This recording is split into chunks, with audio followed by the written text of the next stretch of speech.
Hello student, সকলকে স্বাগতম জনাইছো। বহুতৰে LCM SCF ৰ কনসেপ্টটো ক্লিয়াৰ হোৱা নাই। সো ম্যাথমেটিক্স আৰু ৰিজনিংৰ এটোতে অন্য পাৰ্ট আপোনালোক সকলকে স্বাগতম জনাইছো। আপোনালোকে চাই আছে বিশ্বাসী বন্ধু অতি গুৰুত্বপূৰ্ণ ভিডিও। আপোনালোকে যদি আমাৰ PDF বোৰ এতিয়ালৈকে ক্ৰয় কৰা নাই 99 পে কৰি আমাৰ PDF বোৰ ল'ব পাৰে। আপোনালোকে বহুত কেইটা টেষ্ট সিৰিজ আপোনালোকে আমাৰ PDF ৰ জৰিয়তে লাভ কৰিব।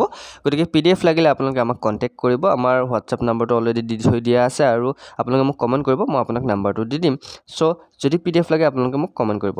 এটা আহিছো মেইন কথাটোলে LCM SCF কি বস্তু। সাধাৰণতে LCM SCF ৰ কোৱেশ্চন প্ৰায় পৰীক্ষাত দেখা যায়। এটো আপোনাৰ SS হাই সেকেন্ডাৰী লেভেলৰ ষ্টুডেন্ট সকলৰ কাৰণে ইম্পৰ্টেন্ট, গ্ৰেজুৱেচন লেভেলৰ কাৰণে ইম্পৰ্টেন্ট, কিন্তু কনসেপ্টটো কাৰো ক্লিয়াৰ নাথাকে। ওকে, মেইন কথা হল তোমালোকে যদি LCM SCF ৰ কোৱেশ্চন কৰিব বিচাৰে তোমালোকে ফেক্টৰ ফেক্টৰ কথা জানিব লাগিব। ফেক্টৰ মানে হল গণিতক।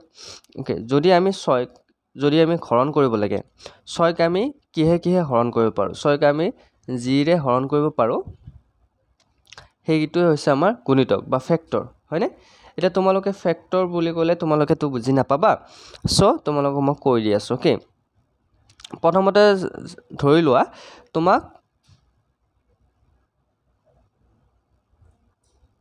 10 আৰু 20 ৰ লসাগু উলিয়াব দিলে।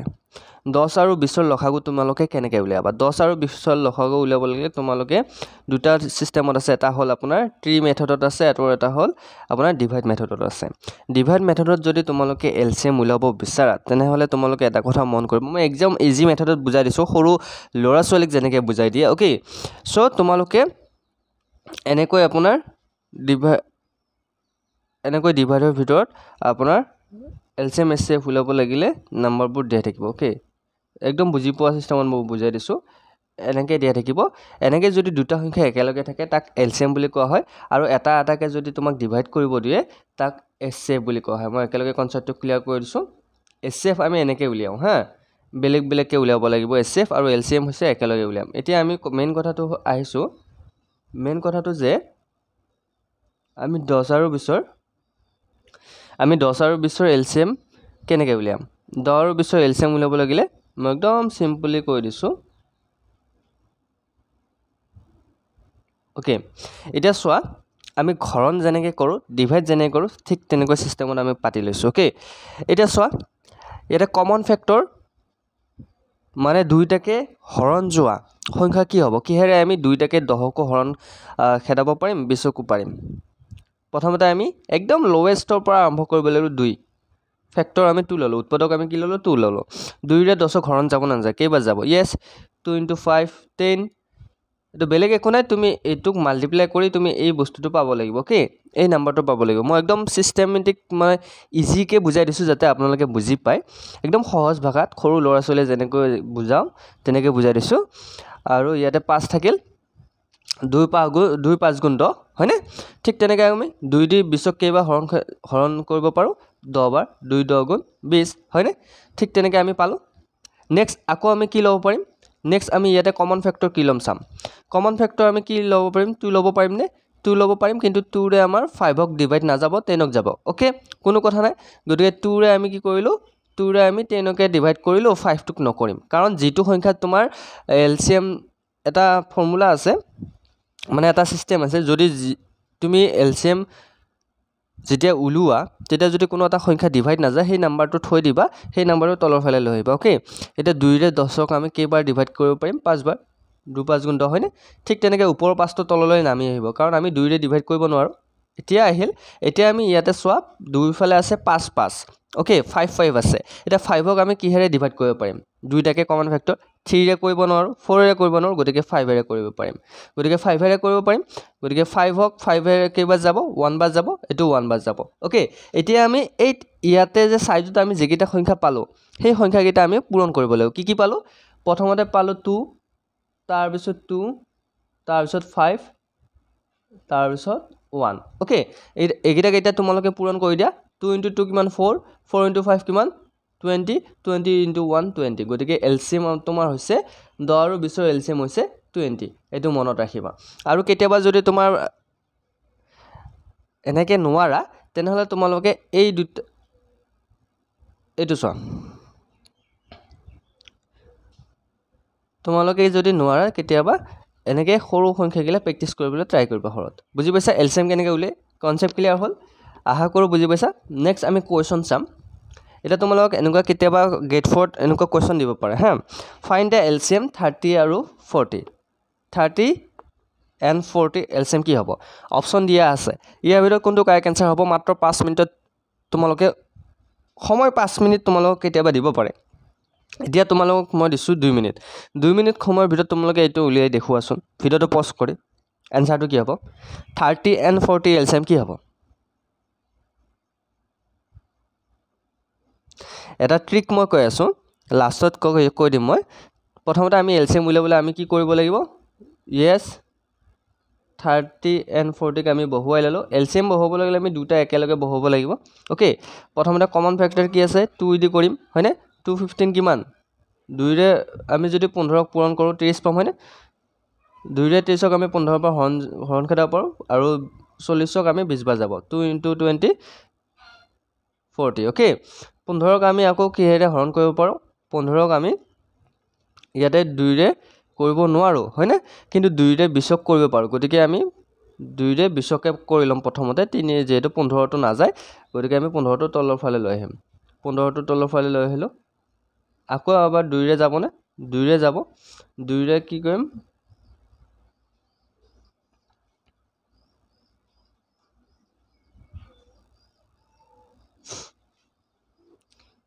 ओके 2ৰে যাব 2ৰে গ'ল 2 5 গুণ 10 ঠিক তেনেকৈ 2ৰে 15ক নাযায় 15টো তলত আহিলোঁ এবাৰ 3 দি যাব নাযায় 5 দি যাব নাযায় য়েছ 5 দি দুটাক যায় আছে 5 3 গুণ 15 হয়নে 5 1 গুণ 5 গতিকে আমি ইয়াতে কি পালোঁ আমি মাল্টিপ্লাই কৰি দিম কি পালোঁ 2 into 2 into 2 into 5 into 3 হয়নে 2 2 4 4 2 কিমান 8 8 5 40 40 3 গুণ কিমান 120 গতিকে অপশ্যনত ইয়াতে 120 ক'ত আছে চাই লোৱা অপশ্যন এ হৈছে কাৰেক্ট এনচাৰ অ'কে এতিয়া চোৱা 120 পালোঁ আমি এলচিএম গতিকে উলিয়াব পাৰিবা এতিয়া তোমালোকক এটা ট্ৰিক মই বুজাই দি আছোঁ চোৱা যদি তোমালোকক কেতিয়াবা এনেকুৱা 0 দিয়া সংখ্যা থাকে 30 আৰু 40 থাকিলে হা 30 আৰু 40 যদি তোমাক এলচিএম দিয়া থাকে তুমি এটা 0 কাটি দিবা আৰু 30 লগত তুমি 4ক মাল্টিপ্লাই কৰি দিবা 30 × 4 কিমান 120 হয়নে 120 গতিকে আমি 120 পাইছিলোঁ গতিকে একদম ইজি ট্ৰিক মই এটা শিকাই দিছোঁ তোমালোকক যে এনেকুৱা ধৰণৰ 0 থকা যদি সংখ্যা থাকে এলচিএম এছচিএফ ওলাব দিয়ে তোমালোকে এটা 0 কাটি দি কেনে তুমি এইটো মাল্টিপ্লাই কৰি দিবা অ'কে নেক্সট কুৱেশ্যনটো আহিছোঁ এইটো এনচাৰ কি হ'ব তোমালোকে মোক উলিয়াই দেখুওৱা যেহেতু মই এলচিএম উলিয়াই দেখুৱাইছোঁ এটা দুটা কৰি দেখুৱালোঁ এতিয়া তোমালোকে এইটো এনচাৰ কি হ'ব মোক কৰি দেখুওৱা 15 আৰু 30 এলচিএম কি হ'ব তোমালোকে মোক কৰি দেখুওৱা ইয়াৰ ভিতৰত কোনটো এনচাৰ হ'ব কোৱা জলদি কৰি দেখুওৱা জলদি কৰি দেখুওৱা য়েছ মই কৰাৰ আগতে তোমালোকে কৰা হ'ব লাগিব 15 30 অ'কে 215 30 15টো তলত নামি আহিল 3 দি কৰিলোঁ 3 × 5 15 3 × 5 15 অ'কে 5 দি কৰিলোঁ 5 × 1 5 × 1 গতিকে আমি ইয়াতে কি পালোঁ 2 × 3 কিমান 6 6 × 5 30 30 × 1 30 গতিকে 15 আৰু 30 এলচিএম হ'ব 30 গতিকে অপশ্যন চি আছে ৰাইট এনচাৰ অ'কে পাৰিবা এতিয়া এলচিএম এছচিএফ কৰিবলৈ কনচেপ্ট ক্লিয়াৰ এতিয়া আমি চাম এছচিএফ উলিয়াবলৈ 15 আৰু 30ৰে আমি যদি এছচিএফ উলিয়াব দিওঁ এছচিএফত তোমালোকৰ নিয়ম এটাই এলচিএমত আমি যেনেকৈ ডিভাইড কৰিছিলোঁ তেনেকৈ আমি ডিভাইড কৰিব লাগিব বুজি পাইছে অ'কে ধাৰণাটো বুজি পাইছে বেলেগ একো নাই যদি তোমালোকক কেতিয়াবা কুৱেশ্যনটো তোমালোকক অকণমান ঘূৰাই পকাই দিব পাৰে ঘূৰাই পকাই দিলে ভয় কৰিব নালাগে এলচিএম এছচিএফে উলিয়াব লাগিব তোমালোকে অ'কে এতিয়া 15 আৰু 30ৰে আমি প্ৰথমতে এলচিএম উলিয়াবলৈ আমি এনেকৈ কৰিছিলোঁ একেলগে বহাই দিছিলোঁ সংখ্যাকেইটা হয়নে কিন্তু আমি এছচিএফ উলিয়াবলৈ আমি সংখ্যাকেইটা ভাগ কৰি বহাম প্ৰথমতে 15ক বহুৱালোঁ তাৰপিছত 13ক বহুৱালোঁ বেলেগ 30ক বহুৱালোঁ বেলেগ অ'কে নিয়ম একেটাই ডিভাইড আমি একেটাই কৰিব লাগিব 2ৰে আমি 15ক কৰিব নোৱাৰোঁ হয়নে 2ৰে 15ক আমি কৰিব নোৱাৰোঁ 3ৰে কৰি দিলোঁ 3ৰে কি কৰি দিলোঁ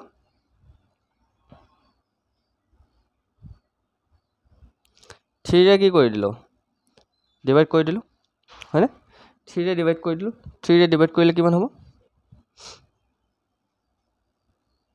5 ওকে আৰু 5 ক নাযায় 5 * 1 5 ওকে ঠিক তেনেকৈ আমি ইয়াতে কি কৰিম 30 ক আমি কিহেৰে ডিভাইড কৰিব পাৰিম 3 ৰে কৰিব পাৰোঁ প্ৰথমতে তাৰপিছত 2 ৰেও কৰিব পাৰোঁ হয়নে প্ৰথমতে 3 ৰে আৰম্ভ কৰি দিলোঁ 3 ৰে আৰম্ভ কৰিলোঁ 3 10 30 তাৰপিছত এটা কথা মনত ৰাখিবা প্ৰথমতে সদায় সৰুৰ পৰা আৰম্ভ কৰিব লাগে হা যদি যিটো সংখ্যা যায় সৰুৰ পৰা সদায় আৰম্ভ কৰিবলৈ ডাইৰেক্টলি ডাঙৰ সংখ্যাটো ল'ব নালাগে প্ৰথমতে আমি 2 ৰে আৰম্ভ কৰিলোঁ 2 ৰে আৰম্ভ কৰিলোঁ কিমান 2 15 কিমান 30 তাৰপিছত 3 ৰে আৰম্ভ কৰিলোঁ 3 * 5 কিমান 15 তাৰপিছত 5 ৰে আৰম্ভ কৰিলোঁ 5 * 1 5 এতিয়া চোৱা এটা কথা ইয়াতে মনত কৰিবা ইয়াতে কি সংখ্যা পাইছিলোঁ 351 আৰু ইয়াতে 2351 ওকে এতিয়া তোমালোকে দুই সাইডে যিমান কেইটা সংখ্যা পোৱা সেইকেইটা উলিয়াই ল'ব লাগিব সেইকেইটা প্ৰথমতে উলিয়াই ল'ব লাগিব আমি 15 ৰ কিমান পালোঁ আমি 15 ৰ পালোঁ কি পালোঁ 3 5 1 আৰু ঠিক তেনেকৈ আমি 30 কি পালোঁ 2 3 5 1 এতিয়া আমি এলচিএমত আমি ডাইৰেক্ট মাল্টিপ্লাই কৰি দিছিলোঁ হয়নে কিন্তু এলচিএমত যেনেকৈ আমি মাল্টিপ্লাই কৰিছিলোঁ এছচিএফ বা গসাউত আমি মাল্টিপ্লাই কৰিলে নহ'ব আমি দুইটা সংখ্যাৰ যিকেইটা আমি মাল্টিপ্লিকেশ্যন পালোঁ হয়নে সেই মাল্টিপ্লিকেশ্যনখিনি আমি কি কৰিব লাগিব আমি কমন হয় নহয় আমি গসাউত চাব লাগিব এতিয়া দুইটাতে আমি কমন থাকিব লাগিব মানে ইয়াতে 15টো আমি পাব লাগিব আৰু 30টো আমি পাব লাগিব এতিয়া 15ত আমি কি পাইছিলোঁ 3 5 1 1 হয়নে আৰু 30ত কি পাইছিলোঁ 2 3 5 1 এতিয়া 3 দুইটাতে আছে না আমি চাব লাগিব 3 দুইটাতে আছে হয়নে 5 দুইটাতে আছে আৰু 1 দুইটাতে আছে গতিকে আমি 2 দুইটাতে নাই 2 30ত আছে 15ত নাই ওকে 2 ক'ত আছে 30ত আছে 15ত নাই গতিকে আমি 2 নলওঁ গতিকে কি পালোঁ 351 হয়নে গতিকে আমি কি পালোঁ ইয়াৰে 351ক এতিয়া আমি মাল্টিপ্লাই কৰি দিলোঁ 3 * 5 কিমান 15 হয়নে 15 * 1 15 গতিকে হায়েষ্ট কমন ফেক্টৰ হ'ব 15 গতিকে আমি গসাও এনেকৈ উলিয়াব লাগে কনচেপ্ট ক্লিয়াৰ হ'ল পাৰিবা এতিয়া কেইটামান কুৱেশ্যন নিজে কৰি কেনে তোমালোকে চোৱা আৰু যদি তোমালোকে আমাৰ ভিডিঅ'বোৰ ভাল লাগে ক্লাছটো ভাল লাগিছে তেনেহ'লে নেক্সট ক্লাছ আমি নিশ্চয়কৈ লৈ আহিম মেথছৰ একদম ইজি ট্ৰিকত বুজাই দিছোঁ যাতে সৰু ল'ৰা ছোৱালীয়ে যেনেকৈ বুজি পায় তেনেকৈ বুজাই দিছোঁ যদি কিবা ভুল হৈছে ক্ষমা কৰিব আৰু যদি ভাল লাগিছে ক্লাছটো ছাবস্ক্ৰাইব কৰিব আজিলৈ মানে নেক্সট ভিডিঅ' আকৌ লগ পোৱাৰ প্ৰতিশ্ৰুতি জয় হিন্দ জয় অসম